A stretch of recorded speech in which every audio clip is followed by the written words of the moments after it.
마태복음 Q&A 제70회 12 7. 예수님이 가족들을 부정한 이유. 요즘은 교회가 잘못해서, 목사가 잘못해서, 성도가 잘못해서 기독교가 욕을 참 많이 먹지만 기독교가 우리나라에 들어왔던 초기에는 기독교 자체로 인하여 기독교가 욕을 참 많이 먹었습니다. 왜냐하면 성경의 내용 중에 당시 사람들로서는 상상도 할 수 없는 끔찍한 내용들이 있었기 때문입니다.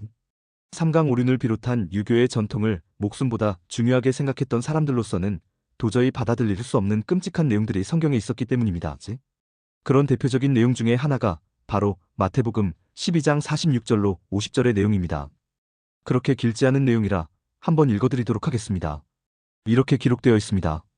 예수께서 무리에게 말씀하실 때에 그의 어머니와 동생들이 예수께 말하려고 밖에 섰더니 한 사람이 예수께 여짜오되 보소서 당신의 어머니와 동생들이 당신께 말하려고 밖에 서 있나이다 하니 말하던 사람에게 대답하여 이르시되 누가 내 어머니이며 내 동생들이냐 하시고 손을 내밀어 제자들을 가리켜 이르시되 나의 어머니와 나의 동생들을 보라.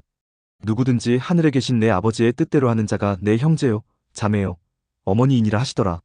이렇게 기록되어 있습니다. 어떻습니까? 이런 내용이 들어있는 성경을 수백 년 전의 사람들이 인정할 수 있었겠습니까? 없었겠습니까? 당연히 인정할 수 없었습니다. 오늘날 우리들의 관점에서 보아도 예수님이 도대체 왜 이러시는 걸까? 예수님이 도대체 무슨 이유로 자신의 어머니와 형제들을 부정하는 걸까?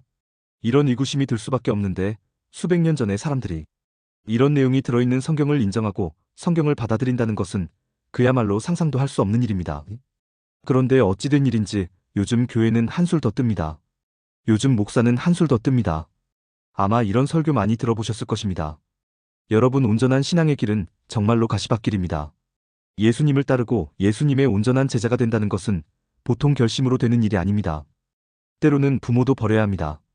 때로는 남편도, 때로는 아내도, 때로는 자식도 버려야 합니다. 오늘 예수님께서도 누가 내 어머니이며 누가 내 동생들이냐고 말씀하셨습니다. 여러분, 이 시간 결단하십시오. 예수님의 참 제자가 되기 위해서 나는 그 무엇도 버릴 준비가 되어 있다고 결심하십시오. 가족도 버릴 준비가 되어 있다. 재산도 버릴 준비가 되어 있다. 내 목숨도 기꺼이 내놓을 준비가 되어 있다고 다짐하십시오. 예수님께 충성하고 교회에 충성하겠다고 다짐하십시오. 그것이 하나님께서 원하시는 여러분의 삶입니다. 이런 설교 많이 들어보셨을 것입니다. 그런데 이런 설교가 말이 됩니까? 말이 되지 않습니까? 말이 되지 않습니다. 혹시라도 이런 설교를 기독교를 믿지 않는 사람들이 들었다면 어떻게 생각하겠습니까? 기독교는 미친 종교가 되는 것입니다. 설교하는 자나 그 설교에 아멘으로 화답하는 자나 모두 미친 사람들이 되는 것입니다. 하나님은 또 예수님은 자신의 목적을 이루기 위해서 사람들의 가정까지 무참히 짓밟아버리는 흉악무도한 가정 파괴범이 되는 것입니다. 그렇습니다. 정말로 말도 안 되는 설교입니다. 정말로 어이없고 정말로 황당하고 정말로 폐악한 설교입니다. 하나님께서 예수님께서 땅을 치시며 통곡하실 설교입니다. 이렇게 말씀을 드리면 그럼 누가 내 어머니이며 내 동생들이냐라고 어머니와 동생들을 부정하시는 예수님의 말씀을 어떻게 받아들여야 하느냐고 이의를 제기하실 분들이 계실 것입니다. 예수님께서 어머니와 동생들을 부정한 것은 명백한 팩트인데 이것을 어떻게 이해해야 하느냐고 이의를 제기하실 분들이 계실 것입니다. 맞습니다. 예수님께서 어머니와 동생들을 부정한 것은 명백한 팩트입니다. 그런데 그 부정이 하나님께 충성하고 교회에 충성하고 목사에 충성하기 위해서는 가정까지도 기꺼이 버릴 수 있어야 한다는 교훈을 주기 위한 부정이겠습니까? 절대로 그렇지 않습니다. 그렇다면 예수님은 왜 자신의 어머니와 자신의 동생들을 부정하셨을까요? 그 이유가 몹시 궁금합니다. 그 이유를 확인하기 위해서는 왜 갑자기 예수님의 어머니와 동생들이 예수님을 찾아왔는지 그 이유부터 살펴볼 필요가 있습니다. 그것을 위해 한 가지 비유를 들어보겠습니다.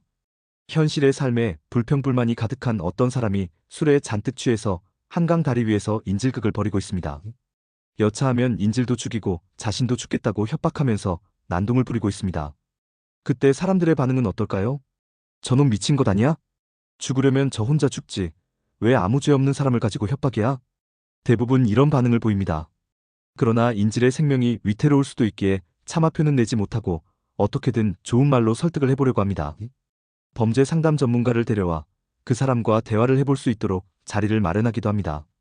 그러나 그 사람은 소동을 그칠 생각이 전혀 없습니다. 오히려 더 살기가 등등해져서 금방이라도 큰 사고가 일어날 것 같은 상황입니다. 이때 그 사람을 설득하기 위해서 등장하는 마지막 인물들이 있습니다. 그 인물들이 누구겠습니까? 바로 가족입니다. 그 사람을 달래보기 위해, 그 사람의 마음을 돌려놓기 위해, 그 사람의 소동이 더 큰 일로 번지지 않도록 막아보기 위해 가족이 동원되는 것입니다. 오늘 예수님께 어머니와 동생들이 찾아오는 내용도 이와 같은 맥락입니다.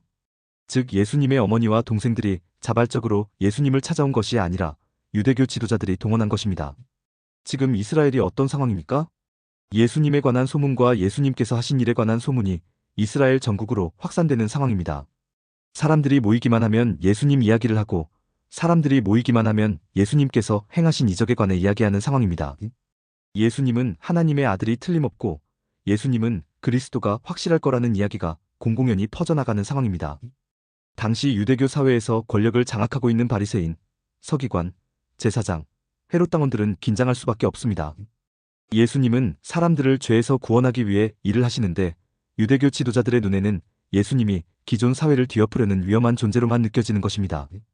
자신들의 밥그릇을 빼앗으려는 불순분자로만 느껴지는 것입니다.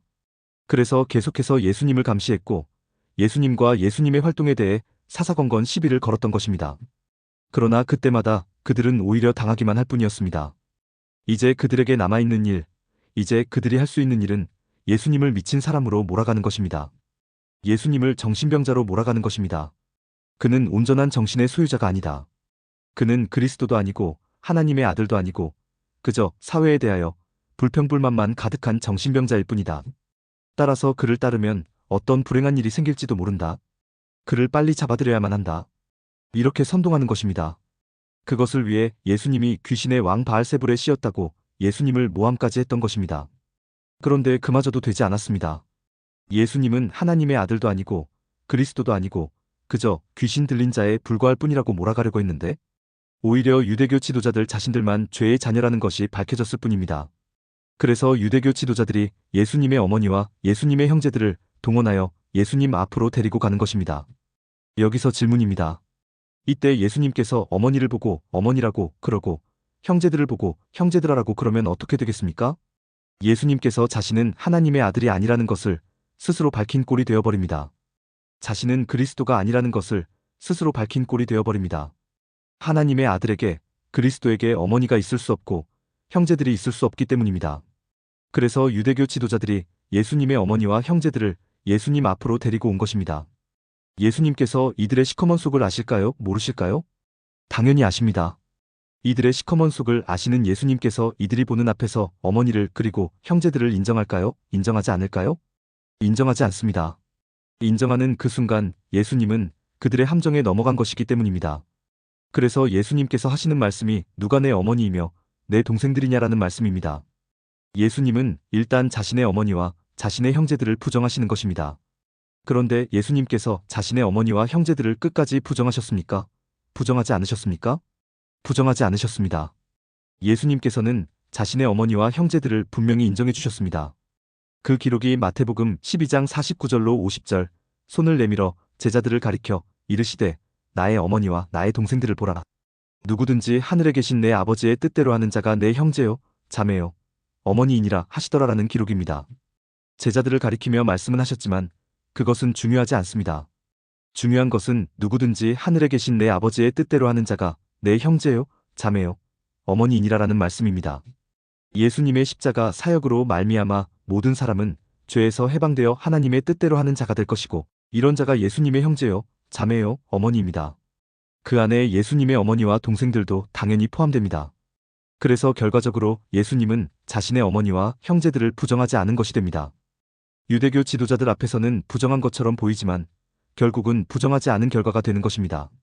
여기에 더해 장차 예수님께서 행하실 구원 사역의 의미까지 말씀하시는 것입니다. 예수님께서 이 말씀을 하실 때가 언제입니까? 사람의 구원이 이루어지기 전입니다. 따라서 모든 사람은 여전히 죄에 사로잡힌 자로 죄의 종으로 살고 있는 상태인 것입니다. 당연히 예수님의 어머니와 예수님의 동생들도 죄인입니다. 모든 사람이 죄인입니다.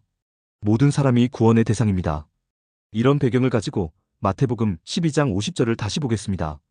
누구든지 하늘에 계신 내 아버지의 뜻대로 하는 자가 내 형제요, 자매요, 어머니이니라입니다.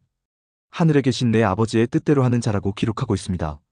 그런데 하나님의 뜻대로 행하는 자가 있을까요? 없을까요? 당연히 없습니다. 하나님의 뜻대로 행할 수 있는 자는 아무도 없습니다. 왜냐하면 사람들이 구원받기 전이기 때문입니다. 모든 사람이 죄인이기 때문입니다. 따라서 예수님의 이 말씀은 모든 사람이 죄인이다. 모든 사람이 구원의 대상이다. 심지어 나의 어머니, 나의 동생들도 모두 죄에 사로잡힌 죄인들이며 구원받아야 할 대상이다. 그래서 내가 온 것이다. 그래서 나 예수가 이 땅에 온 것이다. 나 예수가 십자가에 못 박혀 죽고 부활하면 나의 어머니와 동생들, 그리고 모든 사람이 하나님의 뜻대로 행하는 자가 될 것이다. 내가 너희들을 하나님의 뜻대로 행하는 자로 반드시 기필코 기어이 만들어내고야 말 것이다. 이처럼 예수님께서는 자신이 할 일, 앞으로 사람들에게 이루어질 일을 둘러앉은 모든 사람에게 선포하시는 것입니다. 그런데 오늘날 교회는, 오늘날 목사는 이 내용을 들어 부모도 버릴 수 있어야 하고 남편과 아내도 버릴 수 있어야 하고 자식도 버릴 수 있어야 한다고 주장을 합니다. 당연히 집도 돈도 버릴 수 있어야 한다고 주장을 합니다. 기독교가 너무나도 추해졌습니다.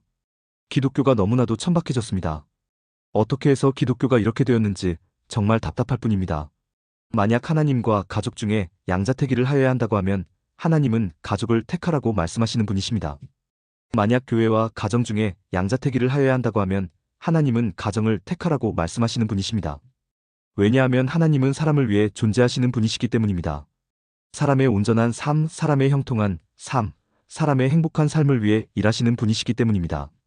오늘 내용에 공감하셨다면 구독과 좋아요, 알림 설정 부탁드립니다. 하나님의 말씀을 바르게 전하는데 큰 도움이 될 것입니다. 평등하고 공정하며 정의롭고 행복한 세상을 이루는데 큰 도움이 될 것입니다.